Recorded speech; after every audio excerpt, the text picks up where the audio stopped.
All right. So let's just begin. The first thing that I would like to say is that this is not investment advice. It is only for educational purposes. And any investment in securities markets are subject to market risk. Please do read all related documents whenever you invest very carefully. All right. So a little bit about myself. I'm a retired Army officer. I've studied at the Tufts University and Fletcher School. I worked with a gold loan company, managed about 12,500 crores asset under management.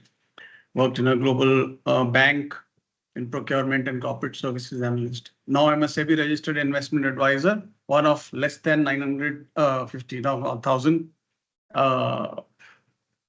in the country, and I'm managing about 25 crores plus of portfolio. Okay.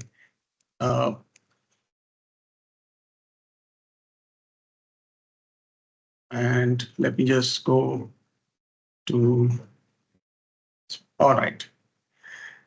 Now, what we will discuss today, we will talk about what is wealth, investors and financial planning, certain peculiarities that we see, something on financial planning versus goals. Then we will talk about investing, which is a subset of financial planning. And we look at investing in mutual funds and reviewing portfolio performance. We'll look at retirement and health insurance, and also just a very quick glance at how financial planning is done. All right. So what is wealth? The dictionary definition of wealth is, plentiful supplies of a particular resource, abundance of possessions, and financial well-being leading to peace of mind. So what you notice is that the definition of wealth does not have money in it, and it does not talk about being rich. Okay. But in the context of our real world, what is wealth? If you start from here, it is your own health, remaining healthy through good medical care and nutrition, having our own education as well as kids' education being made available to the best of their abilities. So if your kids have the ability and the capability to really go to the best institutions, do we have the financial wherewithal to send them there? Extended family commitments, relationships, ability to go to a wedding and gift without thinking twice, traveling for events, etc. Mobility, the ability to move to any city, any country, and being able to change your life, which also is related to, being able to quit your job, take up a new job in a different city, not get tied down by saying, look, I'm tight on my finances, and therefore I have to continue working where I am or living where I am. Time and freedom to pursue one's passions. This is important, especially for people who change careers. So you may decide to take a break from your career and study, which means you need to have the time and the money to be able to study for 2 years or whatever time you want to do that.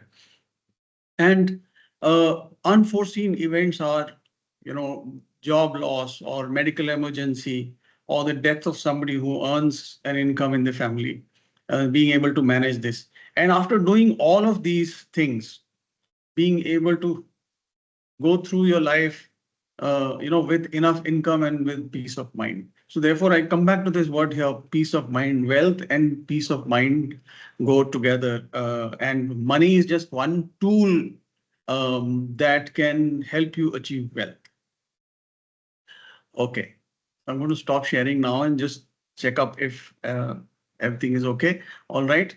And I'm going to go back and share my screen once again. All right, so let's go to the next one. How we are peculiar yet the same. So we all want to be faster, better, smarter, richer, and happier than others. Spending more time than we should on buying things like, when you're in your 30s, you'll buy a big car that's very expensive. So the money that you could have been investing and which would have compounded has gone into a car which is depreciating in value. We think it won't happen to us. I don't need insurance right now, life insurance, or my car insurance is lapsed and I'll get it done later. My daughter is very smart. She will get into IIT, so I don't need to plan for college fees for her. Or my stocks are doing so well, stock market is not going to crash. We're okay with hidden costs.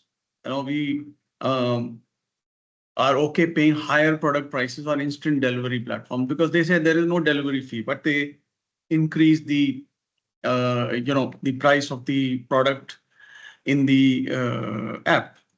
We live far away from work because we say we'll save some rent, but we spend time in traffic, spend on fuel and car. We're okay spending 2 hours every day in traveling. Many of us also invest in safe investments like Provident Fund or FDs, which are 6 or 7.5%. We're losing that 3-4% extra that we could have gained. Right? These are hidden costs. We buy ULIPs, money back policies, which are really bad investments and also bad insurance, but we do that. And we love status quo, right? I will buy a flat or a house to live in when I retire, or I will write my will later. Or my insurance is lapsed, but I will get it renewed next week or next month. Right? These are typical postponing of decisions, which are very, very critical. Okay, so let's look at some financial timelines.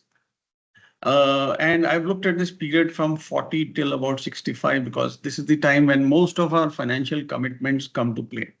And you can see them here. Kids' education today, anything between 20 lakhs to 1 crore, depending on where you send them. Replacing a car, you might have bought one when you were in your late 30s and now you have to replace it. You may want to go on a foreign holiday. Then your kids will grow up and they will get married and so on, right? And then somewhere here you will retire.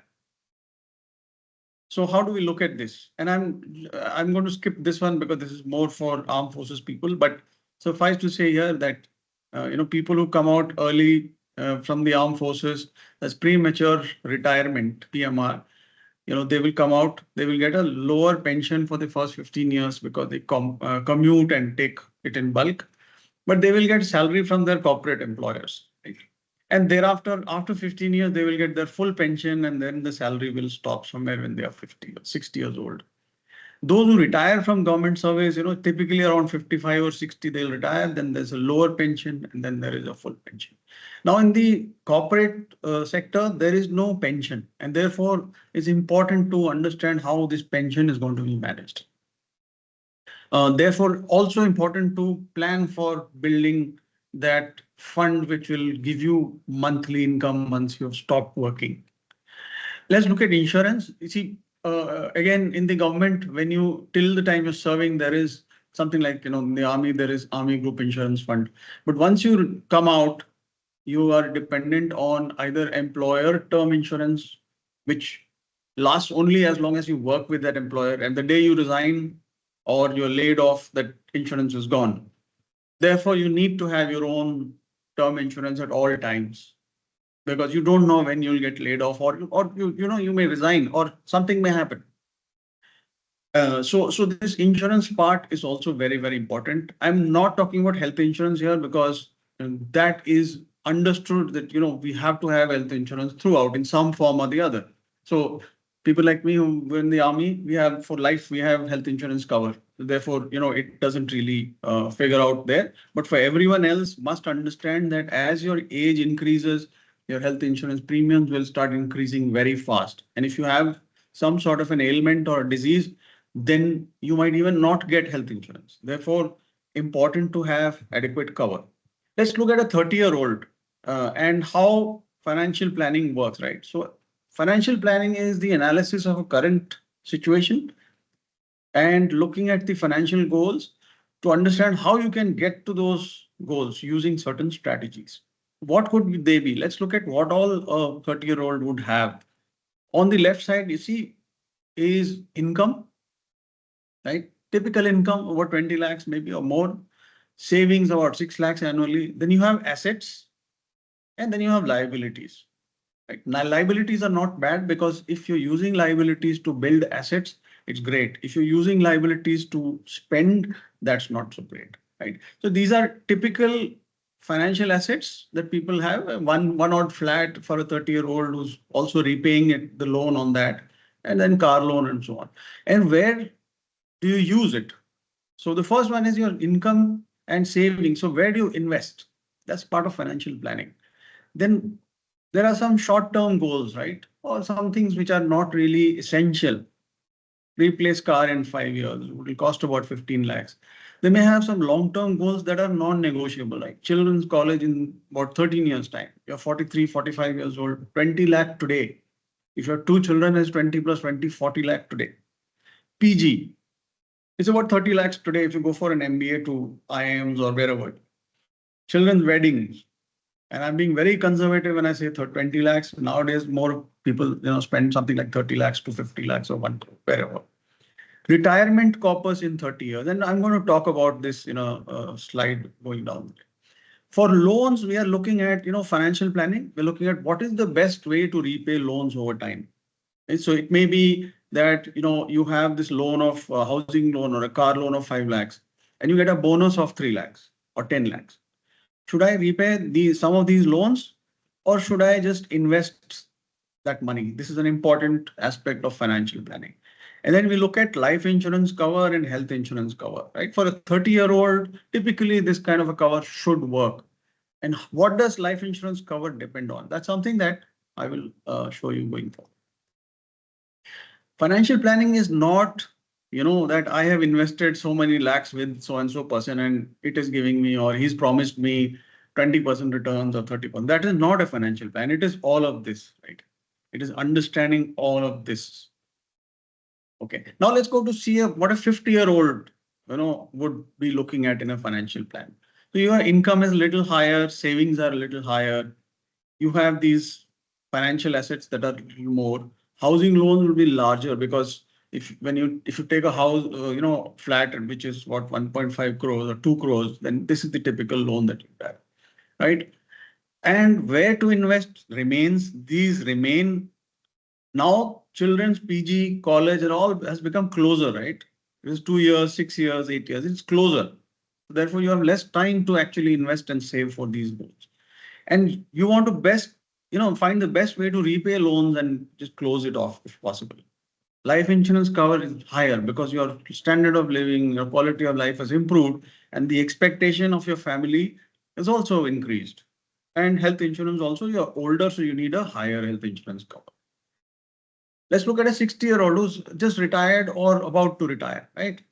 After retirement, you may have an annual income of about 12 lakhs from pension, or you may not have that. You may be having passive income. You may have a flat, an extra flat where you're getting a rental income and typically a 3 BHK in Bangalore or Hyderabad, about 40,000 rupees. So about 5 lakhs annually. This is your income. But you are no longer looking at investing. You're looking at just conserving what you've got and, and spending it. Properties like this, not much of savings from your income. Your assets would be something like this, right? FDs or something. Typically, people playing safe would all have FDs in retirement. But we are going to look at why FDs are not too great. Housing loan, something maybe balance, education loan, maybe because you've taken something for your kids' education. And these are your typical goals, right? Replace car in 2 years because your car, which you bought when you were 50 has become old.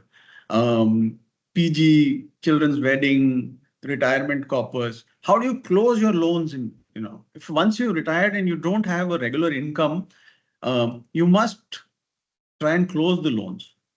And life insurance, it depends on your financial goals. Now, if your financial goals are getting over in the next 2 to 3 years, you do not need life insurance beyond. As long as your other things, retirement income and all that is taken care of. And health insurance, again, you need about 20, 30 lakhs of cover, but the premiums are much higher. Okay. So at this point, I'm just going to stop sharing, come out and look at any questions. You can just put those in the chat box, put it there and we'll look at those questions towards the end. Okay. I'm going to go back to the slide. Just a moment.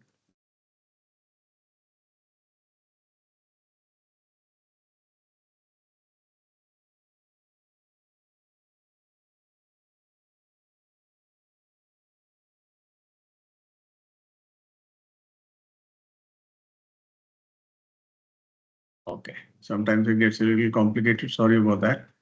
But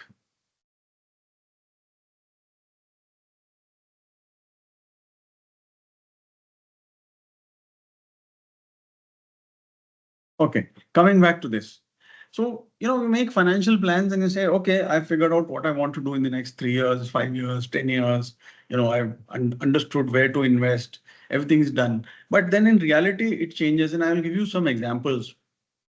See, one of my clients, I made a financial plan. He's in Delhi and made a financial plan. Everything was decided where to invest and how to shift money into various investments. Everything is set up. And one of his goals was to buy a car in 3 years, for which today's cost of that car was about 20 lakhs. And we said, okay, everything is fine. And we finalized this plan. And the next day he calls me up and says that, Abraham, I need 20 lakhs today to buy a car, not 3 years later. I need to buy the car today. What happened? He's in Delhi and his current car was 15 years old. And the police caught that car and it got impounded. So therefore, plan you may make, but in reality, there are lots of changes that happen on the way. There are lots of changes. Another example, there's another client of mine who said, my elder daughter's gone with 100% scholarship to NYU in Abu Dhabi. So the second daughter is much more smarter. She'll get 100% scholarship. Don't need to plan. And then after 3 months, he calls up and says that, look, we need 90 lakhs because she didn't even get admission in that same university. So we are sending her to another country and there she's not getting a scholarship and therefore we need 90 lakhs for her college. So those are those things that you see here. So as long as your plan is able to manage those kind of changes, it's a good plan. Let's look at budgeting. What is budgeting? When it starts with your income, it could be a salary, it could be your business income, but that comes in. And the first thing is to identify what you're going to invest, right? How much you're going to invest. Typically about 25 to 30% of your income you should be investing and saving. And these go towards your long-term, medium-term goals, short-term goals, right? These are the goals there. The second thing to do is to protect yourself. Life insurance, health insurance, car insurance, your property you must insure. It costs very little to insure your property, but you must do it. And the last one is spend. After you've done these two, this comes in. And spending is routine expenses, your EMI payments, your insurance premium, all of this is expenses, right? Routine holidays. So if you go on a holiday every 6 months, for that holiday, when you book tickets, you should not be pulling out money from here. You should set aside something and then use it to go on your holiday. And then healthcare, go to the doctor or something. And then there are many other things here. I've just listed about 4. As you get closer to retirement, then you're no longer, once you retire, you're no longer investing. You are only using up what you got to protect and to spend. Therefore, you need to be much more conservative and be safe in the way you handle money once you're retired. And by retirement, I mean when you've stopped working permanently, where you don't have an income coming in on a regular basis. Let's look at some, pillars of investing. So there are 4 pillars, which is returns, risk, liquidity, and cost. Right? Everything has a cost. So let's look at returns first in very simple terms. What growth rate can I get? What return? What will I get if I put my money there? Stocks, you can get anything from 5 to 100%. It could also go minus 20 and 1000%. It's just a number that I've shown you. The point is that it is not fixed. Similarly, real estate, I've given a blank here because, it depends on which city your property is, what is the period you're looking at. There is some policy change or some tax change, your real estate return can change. or there is a legal case against that real estate, returns change on that. So there are lots of things.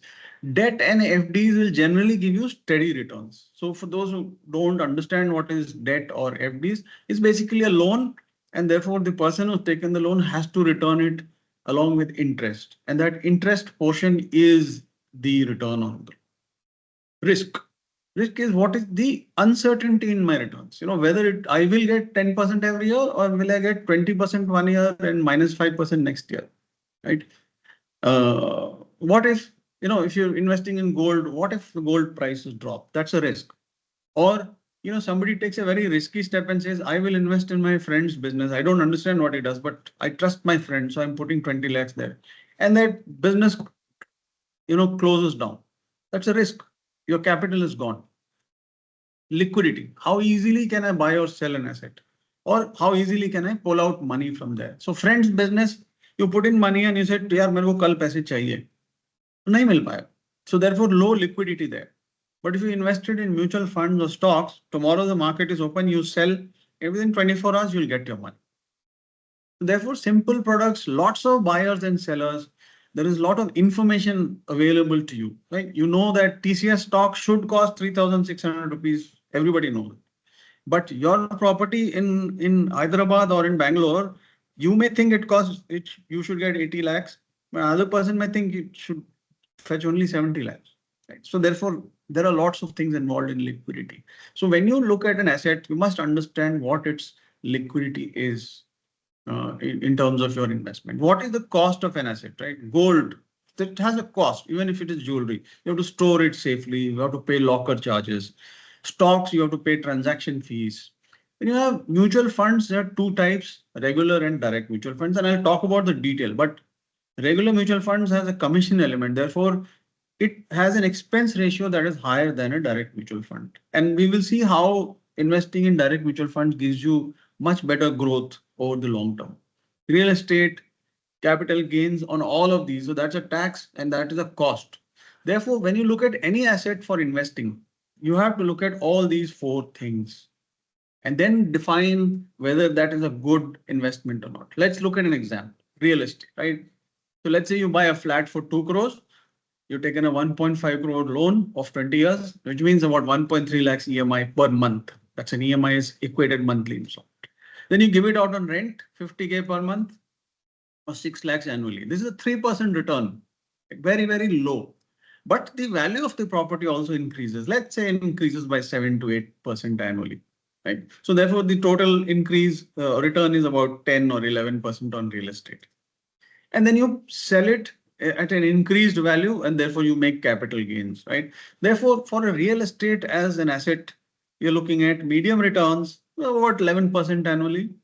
Risk, it is a long term, you hold it for long term, you don't know. An example is in Greater Noida in Delhi, in the late 90s, people said there is going to be an airport that will come up. So the property, they started selling property at very high prices. But for 20 years, there was no airport. So the price is stagnated at that level only. That's a long-term risk. Liquidity, it's not easy to sell a house and say, I need to buy a car of 20 lakhs. Therefore, I don't have any other money. So I'll sell a house, but that costs 80 lakhs. What will you do with the rest of the money? Therefore, liquidity is not. Cost tax relatively high. So this is just one asset class, but similarly, any asset that you look at, you must consider all these. This is not investing, right? Fixed deposit. Just investing everything in one asset, like I have everything in fixed deposit or I have everything in real estate, right? It's not investing. It's just, possibly obsession with one type of asset. Day trading. This is, again, it's not investing. Most people, 99% people lose money in day trading. Futures and options, similar thing. Very exciting, but you don't really make, build your finances or wealth with this. And these, of course, I've just mentioned it. When the stock market is at its peak, which was in August and September last year, there was actually somebody who told me this. I can take any risk to get 25%. And in November, he said, "Yaar, ye kya ho gaya? Main kya karu?" Right? Therefore, if you're starting late, it just doesn't justify taking big risks. You shouldn't take risks and do day trading futures just because you think you started late. More risk cannot match the power of early compounding, right? So somebody who started when they're 22, 23 years old, and you're starting at 45, you can't match this part of it.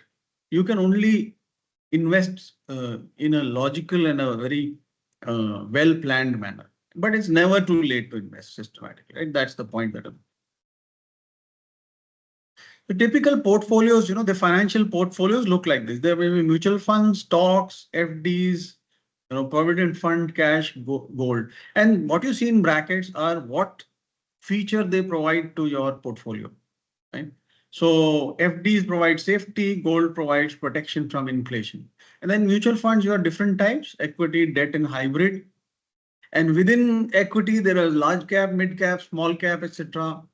Debt, there is short term, gilt, ultra short term, liquid, all kinds of funds.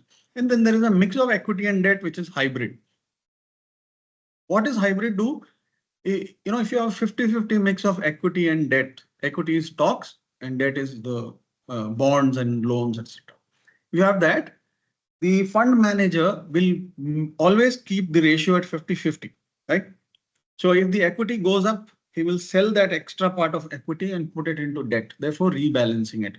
The advantage is that when he sells the equity part, you as a retail investor do not have any tax liability, but your corpus is, your fund is getting rebalanced and you're capturing the value of high equities and putting it into safer, product, which is the debt part of it. And reverse, if the market crashes, then the fund manager will sell some debt part of it and buy more equity to rebalance. So this is an example of how a hybrid fund works when the market goes up or down.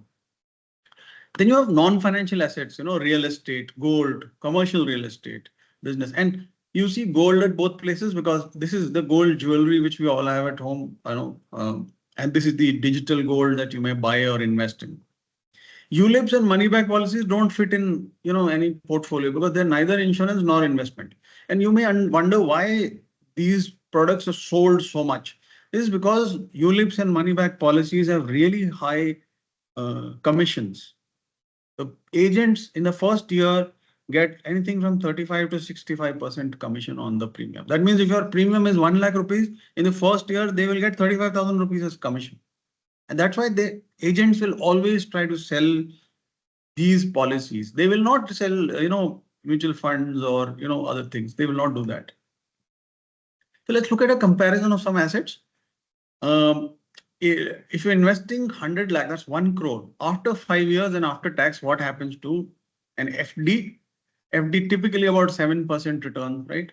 After tax, you'll get 5.9, which is 1.33 crores. While if you put it in an equity mutual fund with a 12% return, after tax, you will get this, which is about 1.66. So you see the difference of 1.33 and 1.66. So therefore, if you take a mix of any of these assets with varying returns and risk profiles, you can expect anything between these, 6% to 11% returns. Of course, if your mutual fund is, it is giving you 14%, then obviously this will go higher, right? But I've taken a very conservative view of this. So let's look at how we create an asset, how we create a corpus and how we look at mutual funds. So I'm going to just share my screen with an Excel and I will explain that to you. Just give me a minute, please.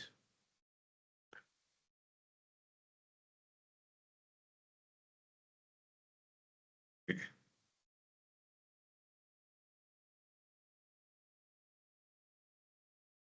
Okay.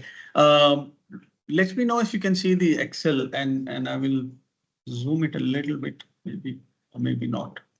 Okay. Okay. All right. So I'll just explain what I've got here. This is returns. This table shows you returns over the last 15 years. And this one, I can actually set up the period to see how the returns moved in that period, right? And we are looking at these indices, next Nifty 50, mid cap, small cap, SBI Gold, and PPF, right, which is 7.1% return. And this is the annual return for each of them without rebalancing of the portfolio. And this shows the risk. This is the annual return. If you rebalance it every year, right? Rebalancing means if your ratio is 60-40, then every year when it just shifted, you rebalance back to 60-40. Here you will see asset allocation. Let me just show you one. So let's say there is a very conservative person who says, I will put only in PPF, right? It is very safe. And therefore I put 10 lakhs in PPF on 1st June 2009, which is 15 years ago. On 1st April 2025, I will get 29 lakhs, right? So 100% debt. This is how it will grow. And it started with 100% debt, and you after rebalance everything, it is 100%. And there is no variance in return because every year you're getting 7.1%, right? The government will give you 7.1% return. So there is no variance, there is no risk. The risk part is zero. Now let's look at somebody who says, no, yeah, ये तो बहुत कम है. I want to put everything in Nifty 50, the best companies in the country. So it is now 100% Nifty 50. You see the variance over the last 15 years, how the the Nifty 50 value has changed, gone up and down. This is where the COVID hit, 1st of March 2020, where it has dropped so much. So there is a lot of variance, and that variance is defined by this number 4.84%, right? The annual return is about 11.2% over these 15 years. That means 10 lakhs became 53.19. And let's look at this period, 1st June 2017 to the day, that month where COVID hit. So 1st June, this same 10 lakh had become 22, but after 3 years, on 1st March, the 22 became 20. It actually dropped by 3.6%. So what we are seeing is that if you invest in stocks, you will get good returns, about 11.2% you're getting. But in between, there will be periods where you might see a drop in your value. It is not that it will keep going up and up. It will go down, it will go up, but you will get good returns. Now let's look at something else. Let's look at small caps. These are really small companies. They grow very fast, but there are also a lot of ups and downs. Right? So 10 lakhs became 58 lakhs, 59 lakhs, which is about almost 12% return. But the risk is also high. You see here how much it is going up and down, right? In when COVID hit, actually went down by 37%. Right, and you can see that same thing here. It is going up and down. There's big dips but it also grows fast. So these are the different things. Now I'm going to say, okay, can I make a mix of assets and create something which will give me returns as well as manage my risk? Now I've taken 50% in Nifty 50 and 50% in PPF. So it is giving me about 9.49% returns, right, without rebalancing. But if I do rebalancing every year, it is giving me 9.5%. You see, just a little bit of difference. Why? Because Nifty 50, not too much of variation, and now you see that the corpus variation is between about -5 to +5%, right? See, the -11 was the worst. We managed that risk, and from 4.84% for Nifty, we've reduced it to 2.4. Why? Because this was zero risk. And now I'm going to just rework this and let me just rework this and put some numbers there and make a corpus, right? Asset allocation for this. And I'm going to just straight away go to. Okay. So now, you got a mix of Nifty 50, mid cap, Nifty small cap, gold, ETF, right?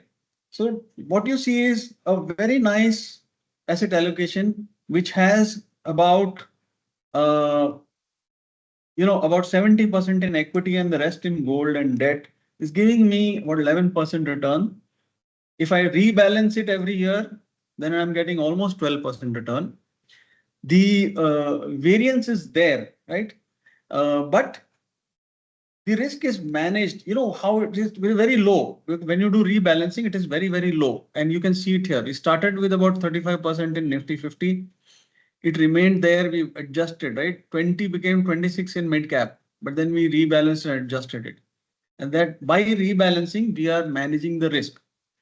And in this one, you can see that this gray portion is the return without rebalancing, and this green part is the additional gain that you get because you rebalanced, right? And which you also see here, right? That here the return is 52 lakhs, here it will become 58 lakhs, almost about 6 lakhs more you're getting. The other thing is, look at this period when the markets crashed, right? You find Nifty 50 went down 3.6%, small cap went down 22%, but gold went up 17%. And therefore, when you actually looked at the whole portfolio, your portfolio return was only -4%, right? Even though these stocks had gone down 12, 22, 11, 12%. Therefore, I'll point you to this table here, right? So you see over the long term, Nifty 50 is giving you about 11%, but the lowest return is -3.6. Small cap on the other end is giving you good returns, fairly good returns, but the drop is very, very high. Mid cap, better returns, but the drop is a little lower. Right. So you have to look at all this while making making your asset allocation and deciding how to invest in mutual funds and other assets. Okay. So I'm going to go back to my slide. Please do put in your questions in the Q&A box as you go forward. We'll come back to it and look at it.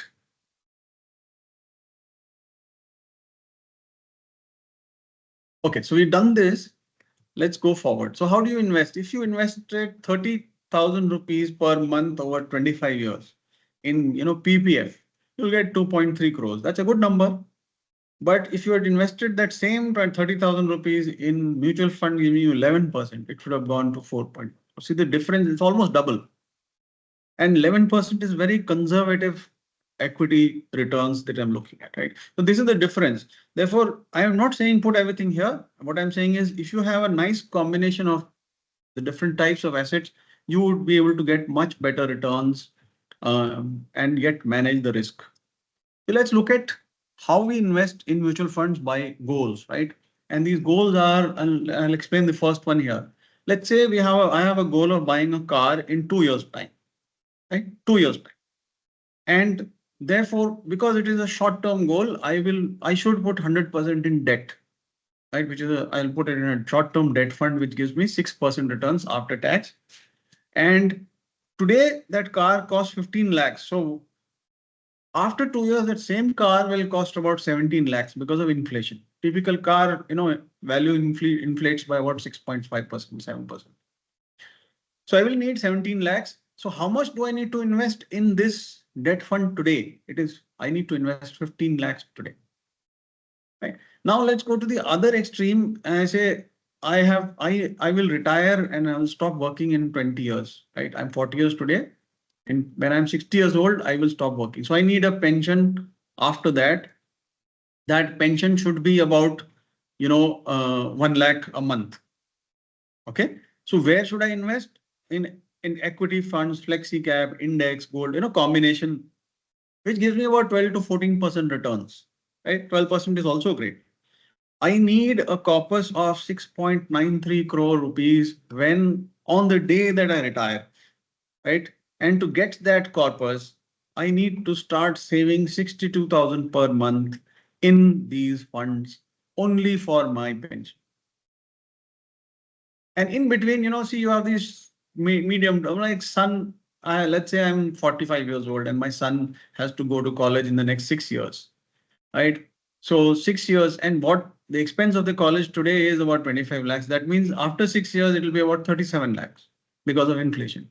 So how much do I need to save, put into this hybrid fund today? If I have 26 lakhs, I put it into these hybrid funds.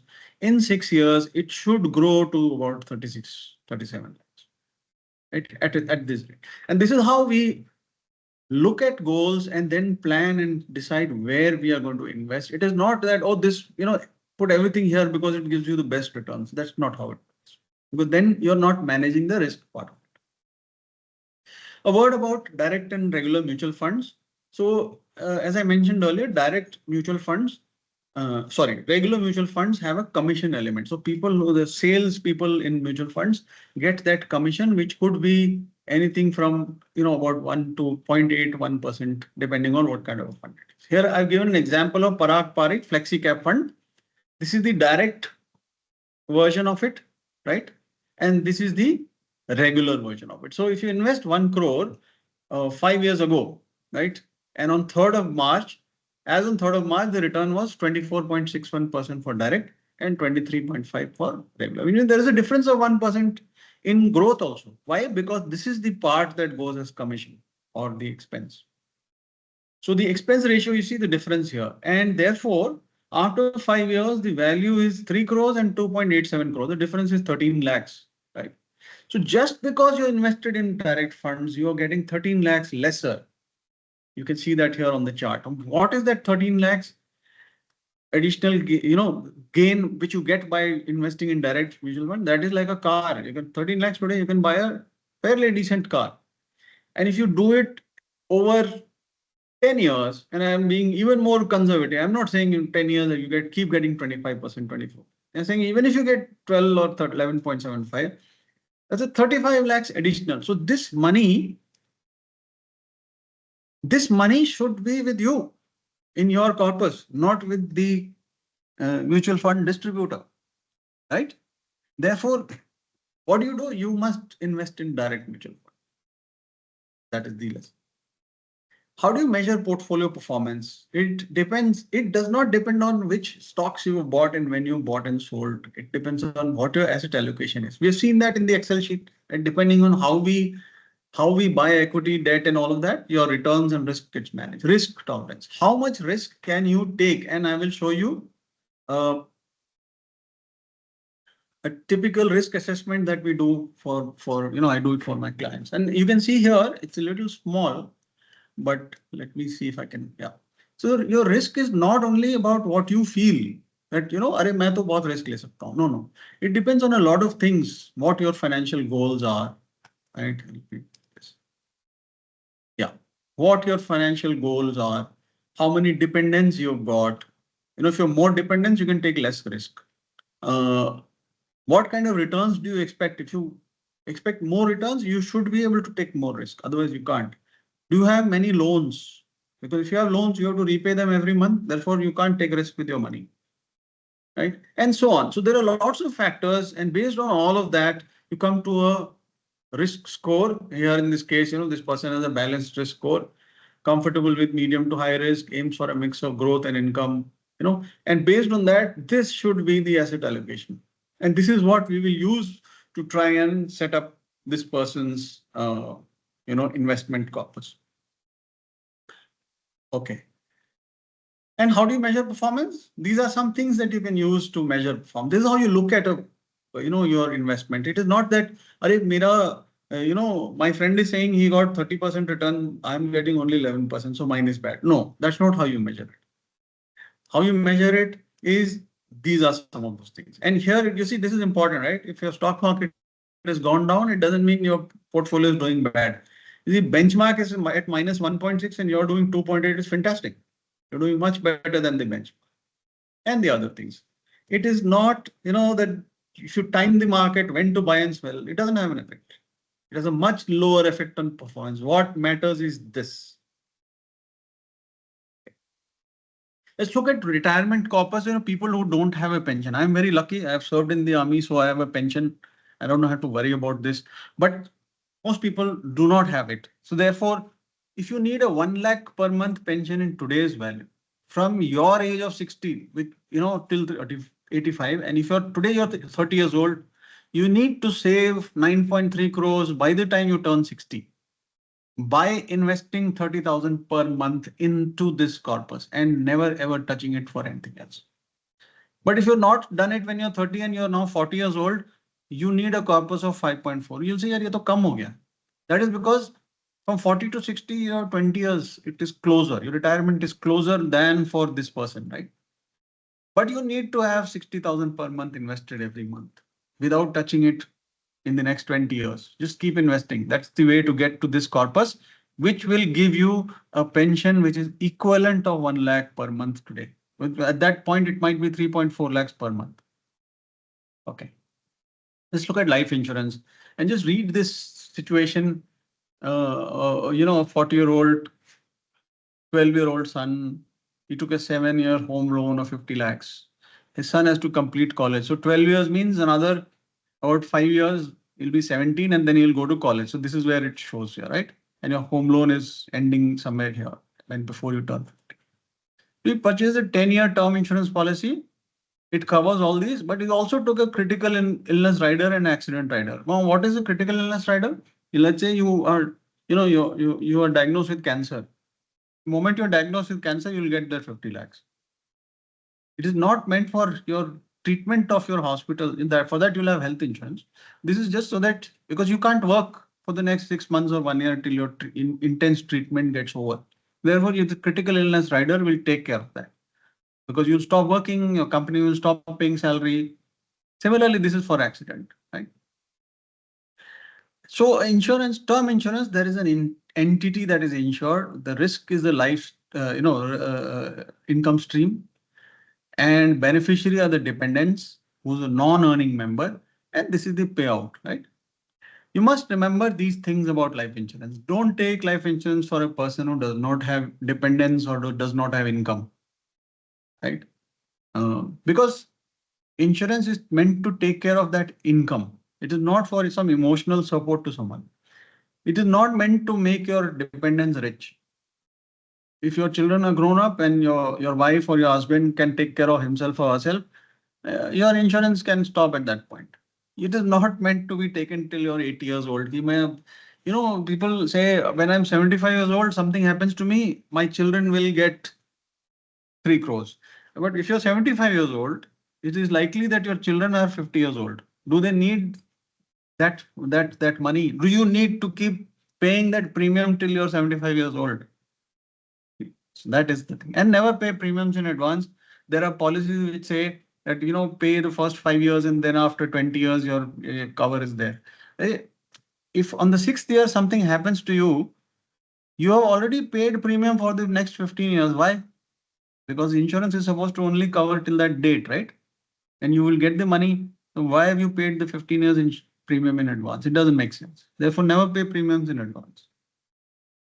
Health insurance, the insured entity is a family. Risks are medical and hospitalization expense. These are expenses. Beneficiary is the entire family or it may be the individual.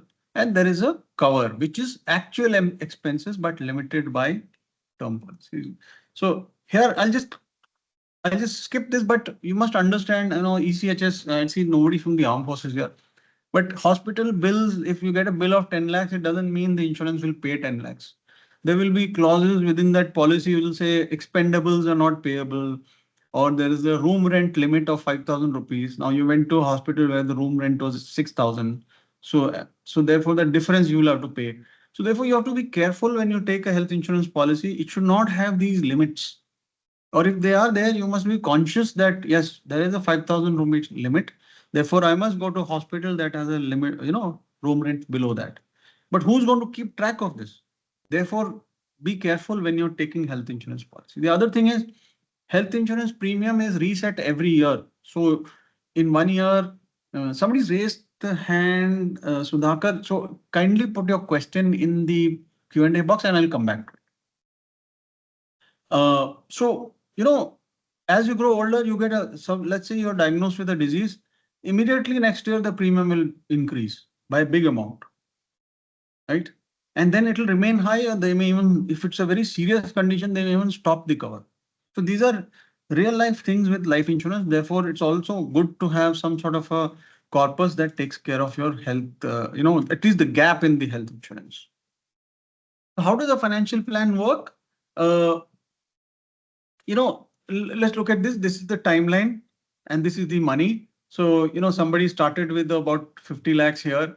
Then they added some money to it. Their son went for college or post graduation. So they spent the money, it has come down. Then you increase it a little bit. Then you retired and you got these benefits, right? Your total corpus is gone here.